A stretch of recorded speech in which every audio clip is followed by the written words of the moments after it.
এই মুহূর্তে আমরা রয়েছি দক্ষিণ কলকাতার শান্তিপল্লী পুজো সমিতির একেবারেই পুজো মণ্ডপের সামনে। আপনারা দেখতেই পাচ্ছেন যে প্যান্ডেল কিন্তু তৈরি হচ্ছে, আর এইবারের থিম কিন্তু একেবারে আকর্ষণীয় থিম। এই থিমের সম্পর্কে কিন্তু আমরা এখানে কর্মকর্তার কাছ থেকে শুনবো। তবে এটি 86 বছরের পুজো এবং আপনাদের ভেতর ঘুরে যেখানে দেখাবো দেখতেই পাচ্ছেন একটা বাংলার কিন্তু একটা আদল রয়েছে এবং এই প্যান্ডেলের সঙ্গে বাংলার কিন্তু একটি ভালো মিলও রয়েছে। আপনাদেরকে দেখানোর চেষ্টা করব। পাশে কিন্তু যে গামছা ঝুলানো আছে, হাড়ি ঝুলানো আছে, যেগুলো মাটির হাড়ি, এবং এই বিষয়ে এখানে কর্মকর্তারা কি বলছে তা তো অবশ্যই শুনবো। এবং সবথেকে বড় বিষয় এবারের এখানকার চমক কী থাকছে, চলুন শুনে নেব এখানকার কর্মকর্তারা কি বলছেন।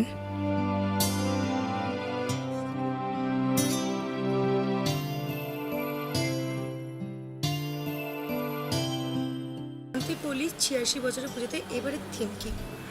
এবারের থিম হচ্ছে মানুষ হচ্ছে তো সব পুরনো জিনিস ভুলে গেছে, বাংলার মাটি বাংলার মা করা হচ্ছে। কারণ মাটিকে মানুষ ভুলে যাচ্ছে, সেইটা করার জন্যে নতুন করে তুলে দেওয়া হচ্ছে। কারণ মাটি দেখতে পাচ্ছেন চারিদিকে সব নষ্ট হয়ে যাচ্ছে, চাষের বলুন এ করুন, এইটা যাতে মাটিকে মানুষ জানতে পারে, মাটিকে মানুষ ভুলে যাচ্ছে, সে মাটি কত ইম্পর্টেন্ট, সে মাটিকে তুলে দেওয়া হচ্ছে। আর এটা দিয়ে আরেকটা বার্তা দেওয়া হচ্ছে পুরো জিনিসকে, কারণ মাটি চাষের যে মাটিগুলো নষ্ট হয়ে যাচ্ছে, চাষের মাটিকে বাঁচাও, বাংলার মাটিকেও বাঁচাও।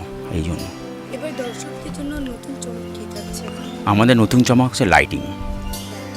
খুব সুন্দর লাইটিং হচ্ছে, সবাইকে আসতে বলা হচ্ছে। আমাদের যে প্রদীপ রুদ্রপাল যে প্রতিমা শিল্পী প্রতিমা করেছে, খুব ভালো পরিমাণ।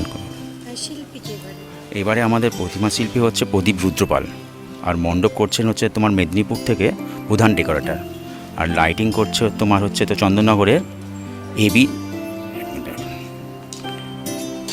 SB electric. মানে এত বছরের পুজো, এত রকম থিম আছে, তার মধ্যে এই থিমটা বেছে নেওয়ার কারণটা কি?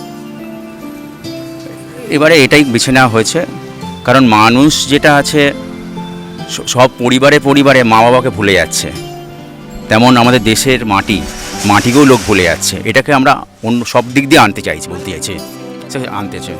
একদম একদম শুনলেন ক্লাবের কর্মকর্তারা কি বললেন, এবং এবারের থিম আপনারা নিশ্চয়ই বুঝতে পেরেছেন। এবং এখানেই কিন্তু পাশেই লেখা আছে বাংলার মাটি বাংলার মা। এবারে কিন্তু আসল চমকটাই কিন্তু এটা যে বাংলার মাটিতেই বাংলার মা। এবং আমরা কিন্তু কর্মকর্তার মুখ থেকে শুনতেই পেলাম, তারা কিন্তু একটা কথা অবশ্যই বলেন যে মানুষ কিন্তু মাটি বা বাংলার যে মাটিটাকে সেটা কিন্তু নষ্ট করে ফেলেছে এবং ভুলতে চলেছে, এবং এই কারণেই কিন্তু তারা এই ধরনের একটি থিম রেখেছে। এবং শান্তিপল্লীর পূজা সমিতির কিন্তু এই 85তম বার্ষিকীর এই হচ্ছে ভাবনা, এবং এই ভাবনার বলতে গেলে এই প্যান্ডেলে উদ্বোধন হতে চলেছে 2 তারিখ। এবং 2 তারিখ কিন্তু অবশ্যই প্যান্ডেলে আসতে হবে, প্যান্ডেল দেখতে হবে, আর বাংলার পালস টিভি কিন্তু অবশ্যই ফলো এবং সাবস্ক্রাইব করতেই হবে। পুজোর পদধ্বনি নিয়ে আবারও আসছি, ফিরে আসবো নতুন প্যান্ডেলের খোঁজ নিয়ে শুধুমাত্র আপনাদের জন্য।